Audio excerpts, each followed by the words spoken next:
Welcome to Pindar Poetry. We hope you learned something new. You start by using the original Lightning cable and connecting the iPhone directly to a rear USB port on your PC or a powered hub. This reduces power/handshake issues. Make sure the phone is unlocked, then tap Trust and enter your passcode so iTunes can access the device. Once done, check iTunes is the latest version and restart both devices. This clears transient driver or cache glitches. These initial actions fix most simple communication fails and prepare the system for deeper troubleshooting. Next, you verify drivers and services on your computer because iTunes relies on the Apple mobile device service and its USB driver to see the phone. Open Device Manager. If you spot an unknown device or a warning icon, right-click and update the driver manually, pointing to the iTunes drivers folder.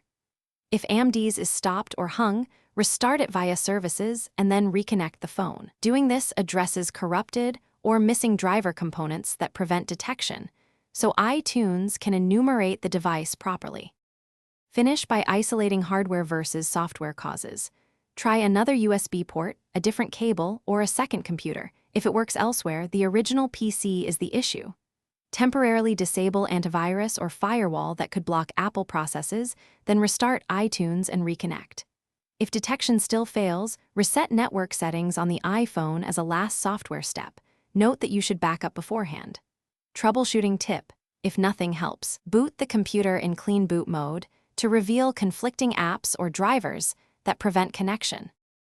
Thanks for watching. Consider subscribing if we helped you.